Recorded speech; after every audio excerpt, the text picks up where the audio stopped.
Resiliency Within, with host Elaine Miller-Karras, is brought to you by Trauma Resource Institute, Incorporated. Visit traumaresourceinstitute.com.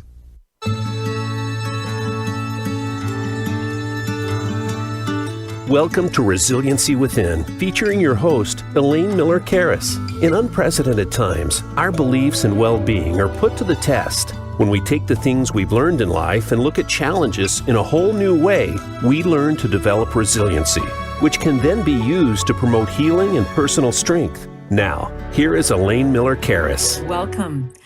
I am your host, Elaine Miller-Karras, and I am so grateful to have with me today one of my colleagues, Kay Thomas, and I'll say a little bit more about her in just a second, but I also want to just thank our sponsor, the Trauma Resource Institute, a nonprofit that I can't believe I helped found over almost 20 years ago. And I'm so grateful for their sponsorship of our program. But I want to say a little bit about what we're going to be talking about today before I introduce Kay more formally. So first of all, our podcast name today is Two Pilgrimages, Two Generations, One Transformative Journey. What happens when we step away from the noise of everyday life and allow our feet to carry us towards something greater than ourselves? So in this episode of Resiliency Within, Kay is joining me as we explore the profound physical, emotional, and spiritual transformations that unfolded during what I'm going to call, Kay, two remarkable pilgrimages. I will share my experience walking the Camino de Santiago in my 70s, while Kay reflects on their journey to Machu Picchu in their 30s. Though our paths lead us across different landscapes and cultures, I think they revealed strikingly similar truths about resilience, which we often call well-being, healing, purpose, and self-discovery.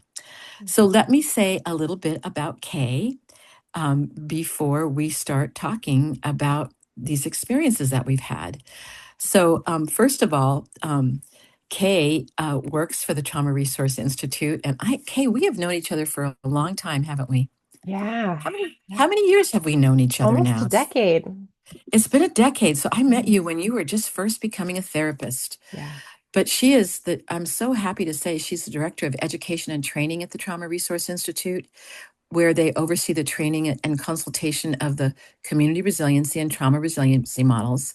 Kay is a licensed professional clinical counselor in California, providing somatic therapy to the LGBTQ plus community and creating trauma and resiliency informed programming for LGBTQ plus leaders across the nation. Kay has worked extensively as an educator, community advocate, and trauma therapist, holding a BS in psychology and women's studies from Old Dominion University, as well as a master's in counseling from the University of San Diego. Kay has worked with people impacted by sexual and relationship violence since 2010, working in areas of anti-human trafficking, higher education, military service, juvenile justice, and incarcerated populations. Kay is just a person who doesn't stop in her ideas of helping humanity. Kay, you really are that kind of person. And Kay lives in San Diego with their family. And when they aren't advocating for social justice, Kay can be found reading a good book, working on houseplants, recording music, or playing video games. By the way, recording music. I was happy to hear her singing a very favorite song of mine and theirs. Should we say which one it is? It is Pink Pony Club by Chapel That's right. Roan. You know, Yes. she just really gets your body moving. She does. She does. And when I heard your singing of that song, I was so excited, where I still might get you to do something with that someday, Kay. So, I'm not done with kind of maybe twisting your arm just a little teeny bit. Maybe. We'll see. Yes. We'll see. Well, let me just say as we continue is that Kay and I were talking this week about our shared journeys that we just happened with Kay going to Machu Picchu and me going to Spain and walking the Camino de Santiago, that we had some very similar reflections. And it was very powerful for both of us. So we thought, well, let's talk about it together here on Resiliency Within, because we're hoping that we might inspire some of you, whether it is to take one of these journeys, which I could only say was enlightening for me, amazing, inspiring when I met so many people around the world, but also if it's just a reflection, time of giving space, being quiet when we have life that can be so full of noise. So, Kay, I am going to turn it over to you to talk about the journey that you had, and then I'll talk a little bit about the Camino, and we're going to talk back and forth together about our shared experiences.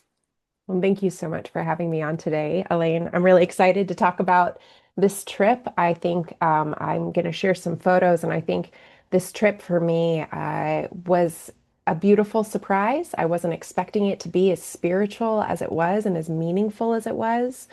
I had a chance to go to Peru, so I went to Peru for 12 days in total, but 10 days of traveling in country. And I had a chance to go with my baby sister, Lydia, who is my travel buddy. She and I have done one additional international trip, and so we decided to do Peru this time. And can I just say to our listeners on Voice America, we will be posting this on YouTube so that you can see the pictures that you can't see now because you're just going to hear our story at this point. But Yeah. both Kay and I have put together a small little slideshow of our experiences, so you will be able to see that on YouTube later. So go ahead, Kay, Absolutely. continue. Yes. Yeah, the photos that I took on the trip all were just from my iPhone. They weren't anything special, but it was such an incredible experience to visit so many different microclimates across Peru. We actually started, and if you're following us on YouTube right now, you'll see a photo of us actually out in the desert in southern Peru. We drove all the way down to this place called Huacachina, which is a desert and has this beautiful oasis in the middle of the desert that we were able to go to. And every day that we were in Peru, we got to experience something different. We decided to go to Peru because a very good friend of mine from undergrad moved there about 4 or 5 years ago and decided to start a travel company as a way to pay for her cost of living. And she helped us plan this entire trip. Her company was incredible. They're literally called Peru Incredible, is the name of their organization. And it was such an interesting experience for me because my little sister and I actually trained because we knew that altitude sickness was going to be a thing we might experience. And we knew that we'd be hiking a little bit of Machu Picchu. We would be hiking this other place called Rainbow Mountain, which is over 16,000 feet above sea level, and that we might be doing some hiking in some other places too. So we actually started training together about 3 or 4 months before the trip and trying to go on a hike every weekend or so. And can I just add that I think that was really important too for my Yeah. journey is that I don't I would not suggest that you go, oh, I'm just going to get a backpack and walking sticks and I'm going to No, show up in Spain or Peru and go on my trip. So no. I also did the same thing that I Yeah. practiced. Now I wasn't going to go to the high altitudes like you, but I wanted to make sure that I was going to hike for extended periods of time, like Yeah, like 6 to 8 hours practicing before I went to Spain, knowing that I would maybe even be walking for longer periods of time. So, what we're absolutely. saying is the preparation's important, isn't it? It Yes. is. It's so important. And I think it was interesting. My little sister and I had never really hiked before that. We didn't really know what we were getting into. And, as we started hiking together, we both realized, like, wow, actually, I really like hiking. I like being outdoors. There's something so beautiful about putting my phone away and being able to just be fully present and connect with nature in a different way than we had before. And so, even just kind of noticing as I reflected back on our journey that I was already starting to prepare myself spiritually for some of the things that I needed to encounter on my journey. Um, and so as we went on our journey, we had that incredible opportunity to meet with multiple indigenous groups. This is the Imara is one of the groups that we got to meet with, and they shared with us how they cultivated potatoes, like natural cultivation. The Incans were actually the first to cultivate potatoes, and so they shared this experience with us. We got to try potatoes and tubers I didn't even know existed. And really, that was kind of what initially opened our hearts to this concept that we kept hearing about repeatedly through our time called Aini. And Aini is a Quechua word, and it means this idea of mutual reciprocity, or for you today, for me tomorrow. And so, this concept of how do we care for each other and stay in community, not just caring for our own bodies, but caring for the land, caring for the people that we love and we care about. And so that really became a central theme throughout our time together. Lydia and And I, oh, yeah, can I just say, as you're saying that, I'm thinking about just the organization that we both work yes, with, and how that really is so embedded in our philosophy that's right. of and it's and I think it's and I really had a similar experience in Spain as well. Yeah, But what you just said about that reciprocity, and how, like, when we talk about our nervous systems when we're in alignment, that right. not only does that help us, but it helps people that we are in Absolutely. relationship with, and that comes back to us. So that Absolutely. rhythm, that organicity, I think, of nature was something that I experienced on my journey, and it certainly sounds like very similar in your experience, Kay. Absolutely. I mean, it was such a profound, when I first heard it, I actually was like, oh my gosh, that, and I thought of my job and the things that I do in the world. And it was such a profound experience. And Lydia and I like to get tattoos together when we travel. So I actually got the word I need tattooed on my arm while we were there. And, just really exploring this idea of like, wow, how do I make sure that while I'm on this journey, I'm caring for myself so that I can care for others when I return, but also how am I caring for this community of me and my sister and the people that I'm meeting along the way? We had many guides who were indigenous from different tribes across Peru and really sharing with us their own experience was so beautiful. And one of our guides, Miguel, he was the one who took us to Machu Picchu and a couple of other places and really taught us a lot about Incan culture and different indigenous cultures. And really, he was one of those folks that he motivated us to keep going every day, whether it was like a little, a joke or a word of encouragement. We didn't do the full hike of Machu Picchu, which is like 4.5 days and is a lot of stairs. So just warning people who are interested, it's a lot of stone stairs. It will make your thighs burn. But even us just climbing the spaces that we were in Machu Picchu, reminding us, hey, we can stop here and we can rest if you need to for a moment. Do we need to pull out anything to help your breathing?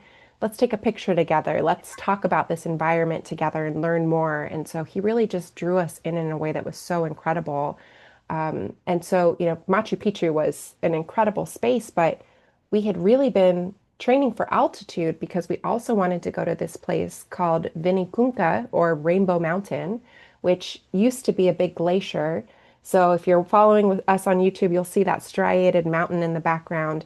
That all used to be a glacier and they're mineral deposits. And so this place, people only started visiting it about 10 years ago.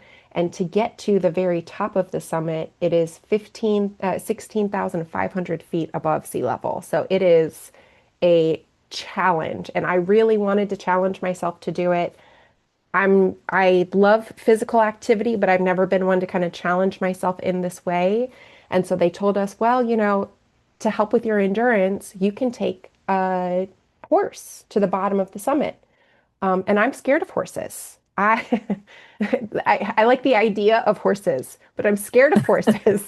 And so I was like, well, if I want to make it to the summit, I'm going to have to do everything I can to help my body.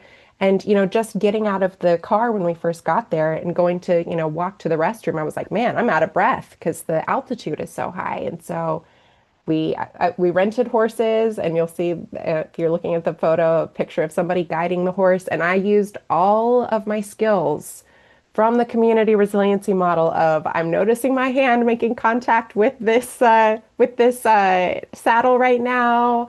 I'm gonna shift and stay to the beautiful sights around me. I'm gonna notice my breathing. I'm gonna take a sip of water. I'm gonna do all the things that I know help my body so that I could fully stay present in the moment and not feel overwhelmed by like, I've got this giant animal that I'm riding and I don't know how to ride it and I don't know what's going to happen. And what happens if the horse decides to run away and the woman's not holding it anymore, right? So all of those pieces of really like checking in with myself spiritually of like, how can I keep myself continuing on this journey?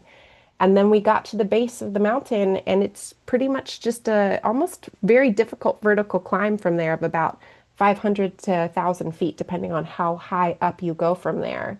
And so again, working with Lydia made the decision to stay towards the base of the mountain. And I was like, you know what? I really want to challenge myself to do this. And it was the hardest physical thing I've ever done. When I say hard, I mean like you would take 15 steps. I'd challenge myself to take 15 steps, and then I'd have to stop and catch my breath. because the altitude impact was so intense and it was really cold. Like you're surrounded by glaciers at the top of this mountain. So it is biting wind and you're seeing people kind of fall off to the side and using oxygen, those oxygen shots that they have. And I'm like, Yes. this is really intense. And so again, our, And can I just say too, I think one of the things that you said is that you wanted to stay in the present moment. And yes, when you do something that is so physically arduous, and here you are a yes, young person in your 30s, I'm an older person in my 70s, having done something a little differently, but felt that, oh my, yeah, I don't know if I can take one more step. yes, And my experience was it was 20 degrees hotter in Spain than usual because there's been a heat wave in wow. Europe, right? But Yeah, I think that the idea that it's not a competition. it's not. Yes, and when you remove the noise of what sometimes we live with in our very busy lives Yeah, and say, what if I do just stay present and yeah, say, well, maybe my feet can make it 15 more steps yes, and maybe it can make it 10 steps, but yeah, I can take one step. yeah, And I think that's kind of an important yes, metaphor for just living life, isn't it? yeah. Because sometimes we might have an idea of where we want to be, but Hmm. sometimes we don't think about all the steps that we're going to need to That's take right. to get there. That's So right. anyway, I just wanted to add that little I piece of appreciate that. so many little nourishing Yes. nuggets that came out of my journey, and that was one of them.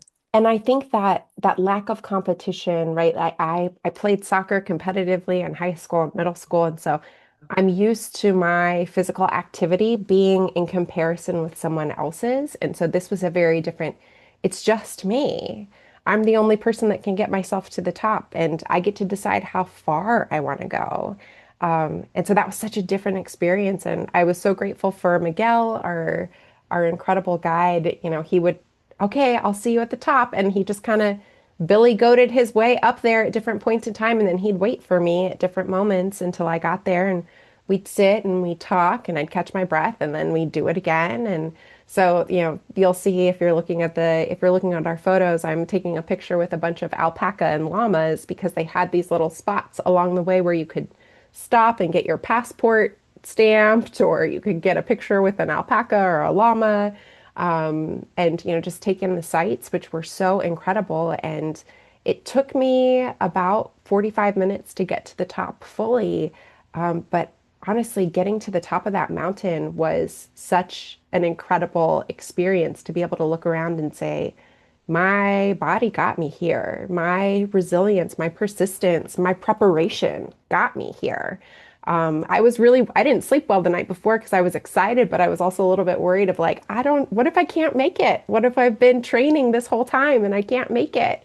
And of course, with Lydia there, I'm still saying to her, I'm like, we'll go as far as we can. We'll go as far as we can. And on the inside, I'm like, I don't think I can go all the way. I don't know if I can go, right? But getting to that top and really being able to just experience the beauty of nature and to feel completely unplugged and to feel completely present in my Mhm. body, in my accomplishments, and also to be connected to this other beautiful human that I got to meet along the way, Miguel, who was so incredible and such a wonderful human to us. And I remember we got down, that night that afternoon we went and had lunch afterwards. And of course, Lydia and I are starving because we burned all these calories. And on that same day, which I didn't share this with you, Elaine, but on that same day, actually, my dad was having heart surgery. And Oh my so gosh. I had been off the radar, like I didn't have a signal because we were so remote. And so I just had spent all morning going, I hope by the time I get back to civilization, to a cell phone signal, that I'm going to get an update on my dad's heart surgery. And, as soon as we sat down to eat, I sent a text to my stepmom and she texted me right back and she said, he just got out. Everything went really well. Right. And I just immediately, the relief of, oh my gosh, I can't believe I just climbed this physical mountain and now this emotional mountain coming down on the other side. And I remember sitting at that table crying, and our tour guide Miguel just, sat there and rubbed my arm and said like, it's okay. I'm going to keep your dad in my prayers. And I was like, thank you. He's like, I didn't even know. And I was like, yeah, I've just been kind of holding it, the excitement of the mountain and the fear of, my dad's surgery and knowing that that was coming was a lot. And so it was such an incredible experience to move through all that. And I think something that you and I have talked a lot about, Elaine, and I think about the back to that concept of Aini was really that I couldn't have done this trip without my sister by my side. Hmm. Hmm. Um, she is, she's my baby sister. She's 15 years younger than I am. I grew up caring for her and her colic for the first, year of her life. I was the colic master carrying her around at night.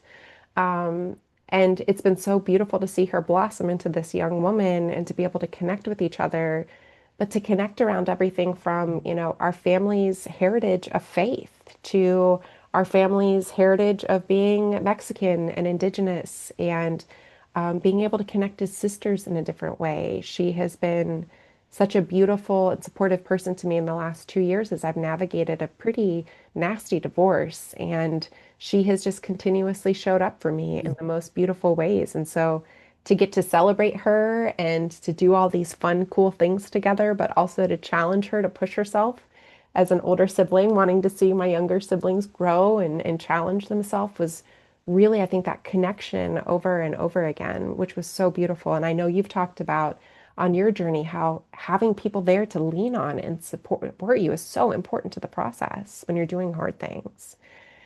Well, and there's something about what you're saying about, a shared history. Yeah. Like you said about, your Mexican heritage and your indigenous heritage, which, is also reflects mine. Right before I was getting ready to Yeah. leave, I had done my ancestry.com a long time ago, but, they're always updating it. And I knew that I Yeah. had a certain percentage from Spain. And so, my husband actually sent it to me. I think it was the day before the first day of the Camino. And 25% of my DNA is from Spain. And it's Wow. actually a good portion of it is from Galicia, where I walked. So I Wow. could not but help but think about that ancestor, which I believe it was Antonio Pineda, who must have been quite an adventurer, who I never knew, my great Yeah. grandfather, that would have traversed the European continent through Africa, through Senegal, I believe, and crossed the ocean to El Salvador, where also I have indigenous roots as well, as you know. Mhm. But Mhm. what was so interesting to me was feeling that historical, um, generational Yeah. energy. And I Yeah. don't know if hadn't talked about that before, but did you Yeah. feel that as you were walking? Absolutely. I felt it while I Yeah. was walking. I felt it when we connected with people through, bringing us in for homestays and things like that. I felt that connection constantly. And being able to even, go into places like we went to this beautiful church that they call basically like the Sistine Chapel of the Andes. And it was absolutely gorgeous. But, being able to have conversations about our legacy of faith in our family and how that affects how we understand spirituality and what our purpose is in this life in the first place, which is, in my opinion, to care for each other. And so that was such a beautiful experience. And it was actually Lydia's first time in Latin America, period. So she got to be fully immersed in Spanish, which is, a language that we grew up hearing around our house. And that was the first time that she got to, experience what it's like to be amongst a group of people speaking a language that you don't know, but you have this genetic connection to. I mean, I so agree with you because, of course, my family history is similar. Is that I grew up hearing Spanish all the time, even though at that time, I'm in my 70s, there was a decision that was made that they didn't want to teach us Spanish, Yes. which I think was so limited sighting at that time. But anyway, I've Yeah. learned it on my own, but certainly I'm not as fluent as I would like to be. But it was so great to hear Spanish, to hear the original, kind of the origins of where the Spanish of Central America came from, and also to feel that I was somewhat proficient enough that I Yeah. was in some, some spaces where I had to do some bargaining and some negotiating, and I was able to do it well enough. But there was something also about that history that was Yeah. part of the experience of that interconnectedness to the past into the present, Yeah. that I also felt. And I love that your sister got to experience that alongside with you as well, Kay. Yeah, and it was so beautiful. We had, one of our last days there, we had a homestay at this island in the middle of Lake Titicaca, which is the highest navigable lake in the world. And so then we were on this little island, and I hiked to the very top of this island to a temple there and did a spiritual walk there as well. But we got to stay with this homestay of folks who they didn't speak English at all. They only spoke Spanish and Quechua and another indigenous language. And so it was a beautiful experience to be able to go, oh my gosh, I understand enough that I'm interpreting for our other tourist who's staying with us and my little sister into Spanish, and then the father of the household would take that and then translate that into Quechua with his wife. And so it Yes, was like we're yes. using 3 or 4 languages back and forth right now. But they were so gracious in sharing their space with us and sharing their culture with us. And, there was so much connection that felt very similar to, what Lydia and I have experienced growing up, me partially being raised by my grandparents and getting to, experience that in real time was so incredible. And then really just on our last day, as we left that space, I just, I was crying because it was our last day and we're getting ready to get on the plane and I'm feeling so overwhelmed. And I just looked out over this giant flatland area that we were passing because there was a storm that was rolling in. And there was just this beautiful rainbow at the end, that it was just this consistent reminder for me that, like, even in all of the hard things we experienced on this trip, all the difficult things I've been through over the last 2 years in particular, there's always that hope that exists, right? It brings me back to that story of Elpis and Pandora's box, that there's always hope that remains, even in the midst of the difficult things. There's always beauty and growth. And yeah, it was incredible to do that with Lydia in particular. Well, I'm just so absolutely touched by your experience, and I'm really now kind of getting myself all worked up about wanting to talk Yeah. about my experience, and I'm going to do that after the break. So we're going to take a short break, and then I'll come back and talk a little bit about the Camino, and then Kay and I are going to do a little bit more dialoguing about the shared experiences that we've had as my dear colleague in their 30s and me in my 70s, and how even with these age differences that we can have these incredibly rich physical, emotional, spiritual experiences of life, and that we can share them together. So we'll be back in just a couple minutes, and we will continue our our journey together today. Welcome back. I'm here with Kay Thomas, and they were the two of us are talking about our shared experiences. Kay went to Peru and had many experiences with all the beauty of Peru, and we just had a discussion about it. And then I had a similar experience, though I was in Spain. So I'm going to talk a little bit about my journey that is different, but similar expressions and ideas and reflections. I think of what happened to me. Kay, I think as we were talking earlier in the week, also happened to you. So let me tell you a little bit first about the Camino de Santiago, or the Way of St. James, is one of the world's oldest pilgrimages. And so for more than 1,000 years, people from every walk of life have traveled across Europe to the Cathedral of Santiago de Compostela in northwestern Spain, where tradition holds that the remains of the Apostle James are buried. And so what began as a religious pilgrimage has become much more. So today people walk the Camino for many reasons. I met people who were seeking healing, they were grieving a loved one, they were celebrating their life. They were trying to find clarity in terms of some challenge that they were experiencing in their life. And they also, I think many people they didn't know why they wanted to go, but they were just called to go. And I think for me, that was part of it. There was a calling for me to walk the Camino. I had heard about it. I had seen a number of movies about it. And there was something about the physicality of it that I also thought was important for me in my 70s, that to challenge myself a bit about what that would be like. So I felt that regardless of all the people that I met, and myself included, and people would often say this, you may have ideas of what you want to get out of the Camino, but the Camino will give you experiences, and it's almost like the Camino will know what you need. Mm. And one of the amazing aspects of walking the Camino is everyone who sees you, they know that you're walking. You could be in a city, um, and you may have a backpack on, and they'll say to you, "Buen Camino." Mm. And buen camino, buen camino. And so it's this incredible greeting of have a good journey.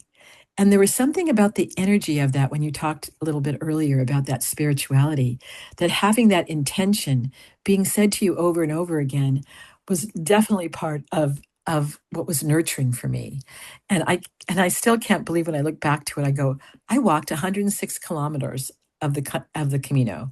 Now I began in Astorga, And then I later continued actually and started my official counting of my kilometers in Saria. And I was accompanied by my son. And although he and I often walked at different paces, because he's much faster than me, he's very athletic. His youthful stride, I will say, was much quicker than mine. But we shared something far deeper than the miles themselves. I think we shared an experience that I'm going to treasure for the rest of my life. And there was also something about that we could start together, and that because we're also very independent, that he could continue on his own and I could continue on my own. And I think that was kind of interwoven into the lessons of the Camino. But I want to tell you about all the expectations I had. And on the very first day, so what he was riding a bicycle for the first 3 days, and I was walking as far as I could, and then I would take a cab to the destination where we had planned to meet. So on my very first day, I'd been walking for 6 miles. I had just met this lovely couple from California, and my phone rang, and it was my son, and he was letting me know where to meet him. So as I'm talking to him, which I should have stopped, um, I had not such a graceful stumble. It was more than a stumble. It was a very hard fall. And it was on my left side of my face. There was lots of bleeding. My face immediately puffed up. I was really a little bit shocky in the beginning. It was such a hard fall. So I'll say that by the time I looked in a mirror, I resembled what I jokingly called I was the prize fighter pilgrim. And as you probably are bringing that picture up, I also have some pictures that you can certainly see my bruised face and scrapes that announced to everyone I had met the Camino in a very personal way. So my meeting was also on the Yes. ground, on my face. Yes.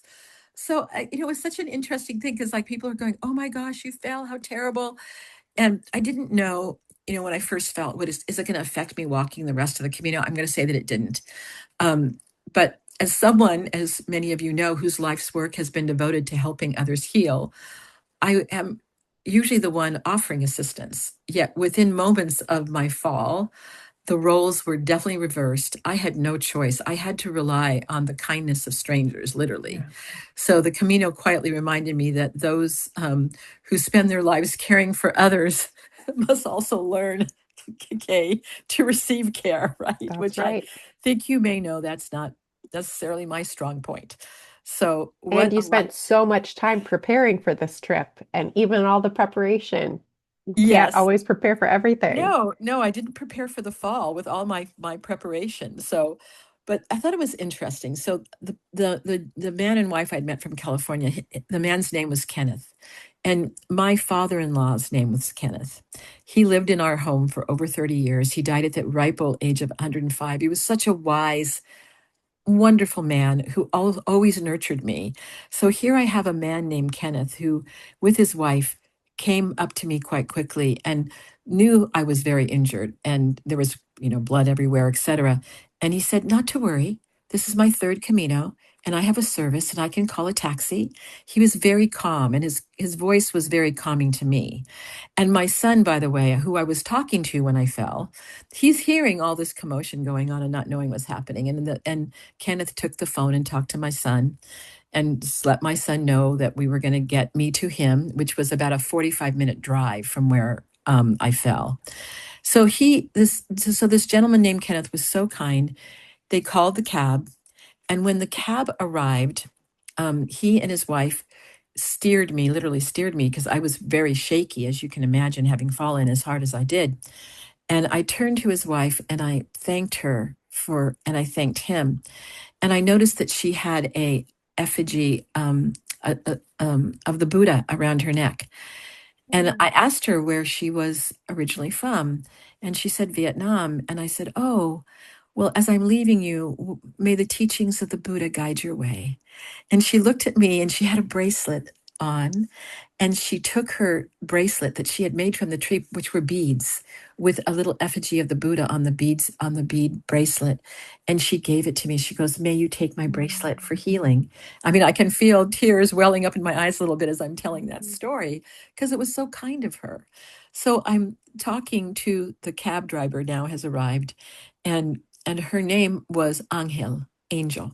Mhm. And I thought, oh my goodness, so Kenneth has just helped me. This is more reflection after the fact, Kay. And then Angel is there taking me to my son. So Angel Mhm. has a cab service, and so she had planned a short trip, and I heard her on the phone changing her plans so she could take me the 45 minutes, which would take me to the city that my son was at. Mhm. She was so kind, and like you, I was very happy that my Spanish. We had a lovely conversation for 45 minutes, but my son called. He said, "Mom, stop at La Cruz de Fierro.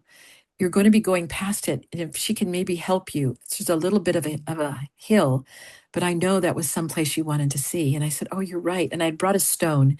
People bring stones from around the world, from home, or that they find on the way. And I had a stone that said dream. And I had brought it from home because I wanted to dream about what is my present and my future in the way that I will spend the rest of my days. And so I asked her, and she said, I've never stopped there myself. And here she goes past it all the time with her cab. So she was so kind. We stopped, and I had to take her arm because, as you know, I was wobbly. So she guided me up this little teeny hill, and there were all these stones with sayings, and there was written little letters and intentions from all the really thousands of people that walked the Camino. That was also so dear to Mhm. be able to drop my stone.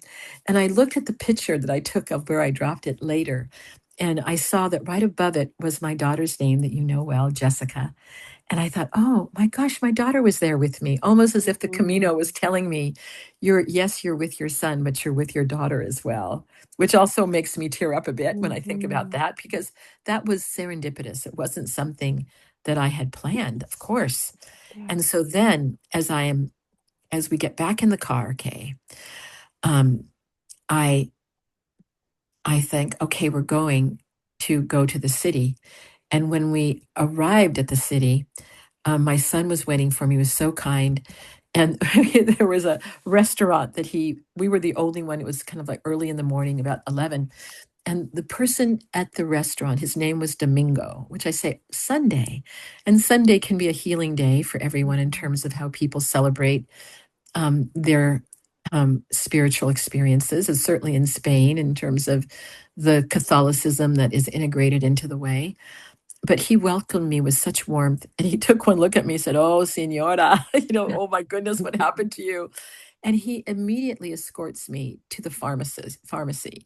This little teeny little village didn't have a hospital, but it had a pharmacy. And the pharmacist said to me, "Oh, the nurse is here today. The nurse is a traveling nurse and gives usually vaccinations. So she takes me to this little teeny clinic where the nurse is sitting there." And I have to tell you, the nurse's name was Edison.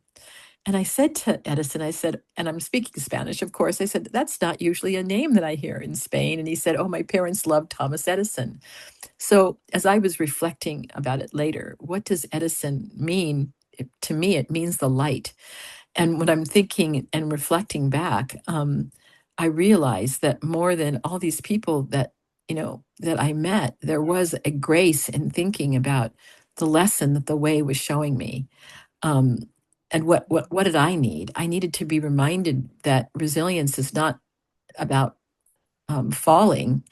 Resilience is about allowing ourselves to be held by others until Mm. we're ready to walk again, right? And when you talk about your Yes. your sister, right, and how she held you through your divorce, and I imagine there Mhm. was others that held you, right? And Mhm. how important that is for human connection, that we Yes. remember that. Yes. So yes, that first day changed the entire pilgrimage. And so, what was going to be more walking during those first 3 days, of course, was less walking because, like you, I had to pay attention to Yeah. my body and remind myself that part of paying attention to my body was saying, well, I think this next day I'm going to have to rest. And so I did rest. And so, but I did then walk again, and I walked on my direction to one of the most beautiful villages on the route, which is it's O Cibrero. And when we talk about, there is a church there that has been having services for over 1,000 years. So Wow. yes. So some of you that will be looking at this on YouTube, you'll see an image of 4 people. It's myself and my son and these 2 lovely people that I ended up translating for from Australia. He actually was a professor of psychology from Australia, which you know with my work. I thought, of course, I'm going to be meeting a professor from Australia. And so you meet people along the way that are holding the space for you. And so this photo represents the people, the woman with the great smile. I had forgotten my glasses and this incredible healing cloth, wet cloth that I would wear for the hot weather, and I left it. And she found it. And we just happened serendipitously then to stay with her sister and her sister's close friend at the same hotel in the next city, and they were able to bring my glasses to me and my wonderful wet cloth that kept me cool during my Camino. So I'm saying that these little gifts that were given along the way, they weren't, some of them were small, some of them were bigger, but I think they were also about receiving, the continuation of receiving on the Camino. So I guess that rather than measuring success by how many kilometers I could complete, I began measuring this journey by moments of connection, right? And gratitude and, certainly humility. Here I'm feeling very strong in my 74-year-old body, and I fall the first day and thinking, okay, this is part of it. But you know what, Kay, I think I am strong because there are days that I walk 16 miles in one day. And I remember at the end of the day going, I don't know if I can walk the next day. I'd go to sleep and goodness gracious, I would wake up and I would be able to walk the next day. So it's that same humility that you talked about when you were walking up the high altitude, not knowing if you were going to be able to make it up there. But I think that, again, that the Camino taught me that vulnerability, it's not the opposite of resilience. It's one of the great teachers of resilience, right? And I never thought about it that way before this experience. Vulnerability is one of the great teachers of resilience. That's right. How we show up in the world. But I want to say a little bit too about walking with my son, which was one of the greatest gifts of the experiences. As I said, there were stretches that we walked together and many stretches that we walked apart. We each found our own rhythm, and I tend to be pretty talkative. Sometimes I think I've been too talkative for him, like, Mom, be quiet. So I really tried to measure myself in a way that I tried to be really reflective of not only what I needed, but hopefully that I could be very present to the journey together. And I think that we both accomplished that. So only 2 years ago, Kay, and you know this, I was not in very good physical condition, or could I imagine walking a journey like this? But yet, like you, step by step, day by day, I found myself that I could reach the Camino. And, I have pictures of myself in front of a sign, the Camino to Santiago. And I remember, oh my gosh, getting there and seeing that sign. And I'm going, oh, I'm finally here at the city. And then I was texting my son and he said, well, Mom, you got 45 more minutes to get to the cathedral. And I thought, like, oh what? my God, 45 more minutes. It's like, it was so hot. I thought, can I really do it? But I think that, again, thinking about myself reaching Santiago, the Camino became living proof that also, and I want to say this, aging is not simply about what we lose. It's also discovering capacities we never knew that we had. So anyone who's older, they're going, gosh, maybe I've lived most of my life, which of course I have. But goodness, I have just done something that I wouldn't, if you would have told me 2 years ago that I would walk 106 kilometers in a week, I'd say, only in my dreams. But that wasn't in my dream. It was in reality.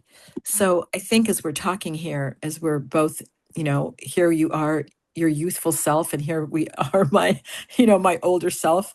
Growth doesn't stop with age, right? Neuroscience tells us that the brain continues to change throughout our lives. The nervous systems continues to learn, to adapt, and heal. Hope itself remains biologically possible, right?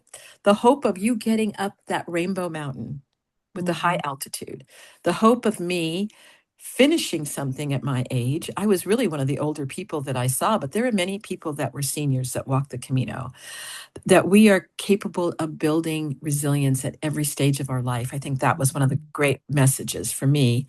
And I think that, like you, the Camino offered I think something, that I've taught for years through the community resiliency model, it's that resilience doesn't come with the absence of struggle, That's right.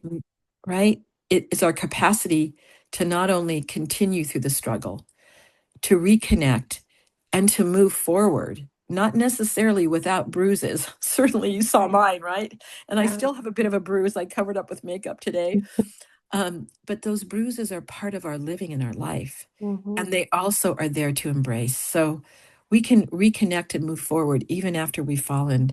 So yes, I arrived at this in Santiago. I had sore muscles, tired feet. Oh my gosh, I was so hot. I was so, as I said, heart. I was so hot, but I had a grateful heart. I think that's what I really meant to say. Hmm. And arrived with the deepest appreciation, that also the healing is rarely a solitary journey, is it? Yeah. Yes, we can do part of it on our own, but we need other people to move through it. And we need companions. You needed your sister. I needed my son. And sometimes my son, because he was always ahead of me, right? He'd be at the next city. He knew I was coming because he could spot me on his iPhone. He'd have a big, tall glass of ice water waiting for me out in the Mm. street so that he knew that I needed that. So we all need moments of surrender. We all need people to become our Kenneths, our angels, our Domingos, our Edisons, our sisters, our sons. Um, Mhm. and the Camino is also a reminder, I think, to life itself. You know, and also what you did in Machu Picchu, if I can say it, if please disagree with me if you do. We begin with a destination in mind, and it is the people we meet, the amazing indigenous people that you shared with us, Mhm. the unexpected detours, the moments of vulnerability, the kindness we receive along the way. That I Mhm. think that's what transforms us. So I guess that the greatest accomplishment is not arriving at the destination. It's the discovering Mhm. while walking toward it. So there you go. Right. That's right. So It's what do you beautiful. say at this moment? Ah, there are so many things that are coming up for me, and I think the biggest piece that you named is I keep coming back to it over and over again, and I think it's something I've come back to in my life so many times is that healing and growth is about connection and community. It's not just something we do alone, it's something that we do together. And I mean, I think about Bell Hooks and the quote, right? Rarely, if ever, are we healed in isolation. Healing is an act of communion. And that Yes. ability, the conversations I had with my sister along the way about her own struggles in the last, couple of years of her adulthood and learning about herself and growing and the healing she's Yeah. experienced in her own spiritual and faith growth and journey.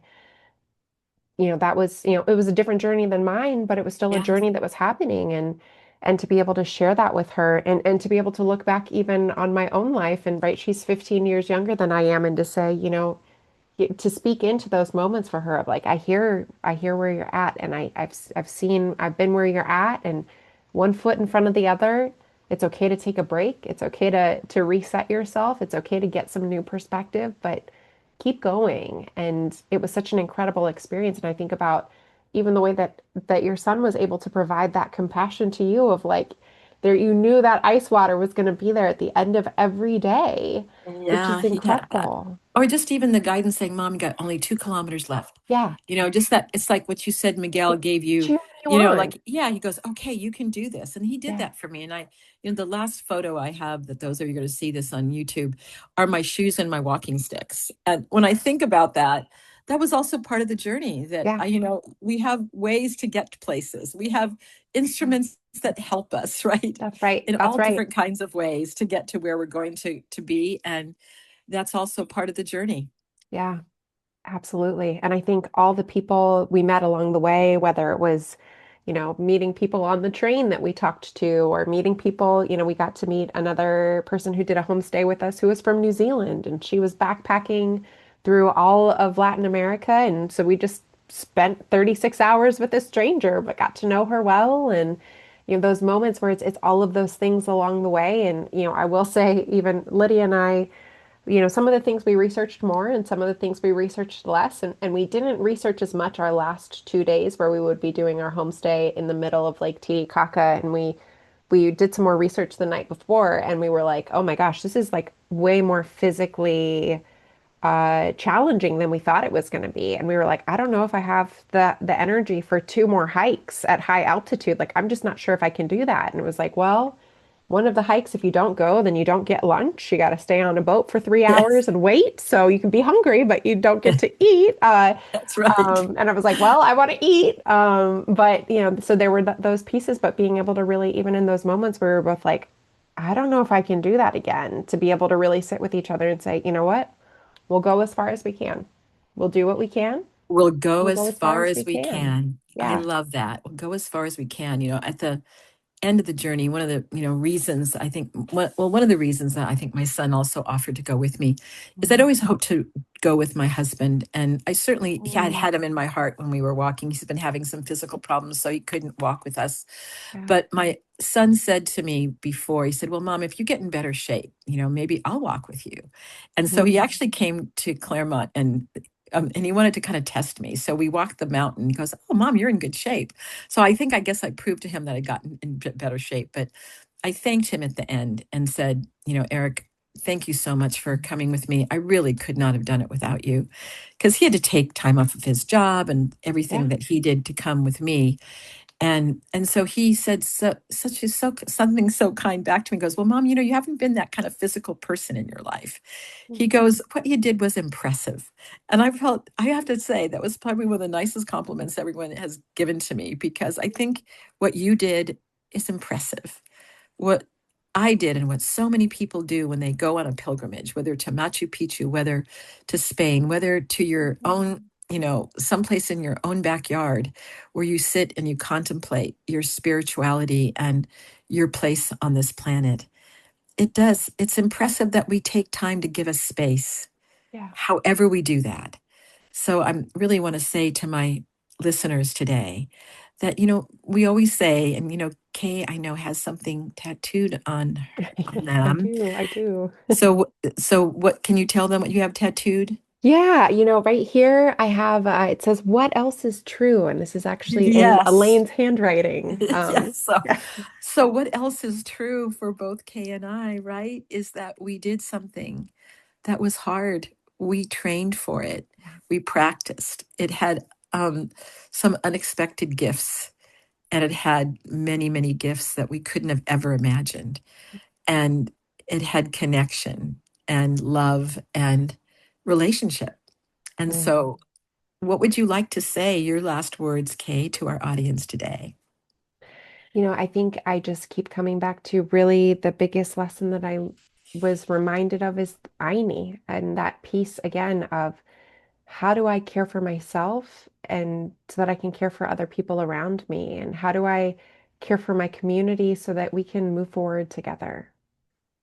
And so, I will just add from what you're saying, my final words is also how we also give space to receive help from others, That's right. because that certainly was a That's right. very prominent lesson in the very beginning of my journey. So, for our listeners, thank you so much for coming and listening to our Resiliency Within podcast, and going on the journey with Kay and I today. And may you remember what else is true, and give some space in your life for quiet, for contemplation, thinking about where you are in the present moment, and maybe what journey you want to continue on, or maybe start anew. So until we meet again, it's Elaine Miller Karras, with great gratitude to Kay Thomas for coming along with me today, and for all of you for listening. Until we meet again, what else is true?